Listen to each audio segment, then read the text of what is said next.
এই মাটিগুলো তুলে সব ইট বানাবে ভবিষ্যতে। একদম পশ্চিমবঙ্গের শেষ সীমান্তে আছি।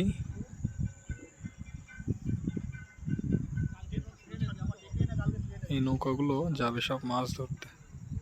ওই পাশে এখনো নৌকা আছে কিছু। আর গঙ্গাসাগরের ওপাশে যে দ্বীপটা, ওখানে দেখো এটা হচ্ছে একটা ইলেকট্রিক পোস্ট, দেখাও যাচ্ছে না।